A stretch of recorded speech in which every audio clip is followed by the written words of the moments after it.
গণ অভ্যুত্থানে হাসিনা সরকারের পতন ও স্বাধীনতার ১ মাস উপলক্ষে আহত শহীদদের স্মরণে সারা দেশে শহীদ মার্চ কর্মসূচি ঘোষণা করেছে বৈষম্য বিরোধী ছাত্র আন্দোলন। বুধবার ৪ সেপ্টেম্বর সংবাদ সম্মেলনে এই ঘোষণা দেন সমন্বয়ক সার্জিস আলম। এ সময় তার সঙ্গে হাসনাত আব্দুল্লাহ সহ কয়েকজন সমন্বয়ক ও সহ সমন্বয়ক উপস্থিত ছিলেন। সার্জিস বলেন, এদিন সারা দেশের প্রতিটি থানা, ইউনিয়ন, মহল্লা সব জায়গায় এই কর্মসূচি পালন হবে। যে যার জায়গা থেকে শহীদদের ছবি, বিভিন্ন স্লোগান সহ প্লেকার্ড নিয়ে এই কর্মসূচিতে অংশগ্রহণের অনুরোধ জানানো হয়। কেন্দ্রীয় কর্মসূচি হিসেবে বিকেল ৩টায় নিউ মার্কেট থেকে শুরু হয়ে ধানমন্ডি, কলাবাগান, জাতীয় সংসদ সড়ক, ফার্মগেট, শাহবাগ, রাজু ভাস্কর্য হয়ে শহীদ মিনারে গিয়ে এই শহীদ মার্চ শেষ হবে। সেখানে আহত এবং শহীদদের অভিভাবকদেরকেও অংশগ্রহণ করার আহ্বান জানান সমন্বয়করা। এতে যারা অংশ নেবেন তাদের উদ্দেশ্যে বৈষম্য বিরোধী ছাত্র আন্দোলন জানায়, আপনারা যেমন বাংলাদেশ দেখতে চান তা ব্যানারে লিখে নিয়ে আসবেন। এছাড়া কিভাবে সংবিধান বা দেশের উন্নয়ন করা যায় সেগুলো ব্যানারে লিখে আনার পরামর্শ দেন তারা।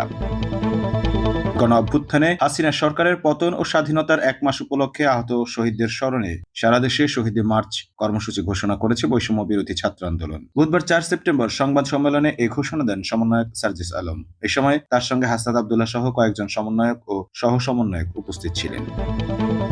সার্জিস বলেন, এদিন সারা দেশের প্রতিটি থানা, ইউনিয়ন, মহল্লা সব জায়গায় এই কর্মসূচি পালন হবে। যে যার জায়গা থেকে শহীদদের ছবি, বিভিন্ন স্লোগান সহ প্লেকার্ড নিয়ে এই কর্মসূচিতে অংশগ্রহণের অনুরোধ জানানো হয়। কেন্দ্রীয় কর্মসূচি হিসেবে বিকেল ৩টায় নিউ মার্কেট থেকে শুরু হয়ে ধানমন্ডি, কলাবাগান, জাতীয় সংসদ সড়ক, ফার্মগেট, শাহবাগ, রাজু ভাস্কর্য হয়ে শহীদ মিনারে গিয়ে এই শহীদ মার্চ শেষ হবে।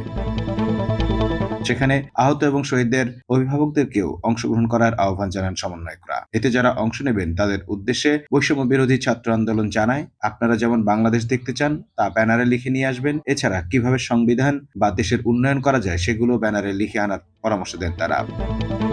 Mamun Mahfuz, time news desk.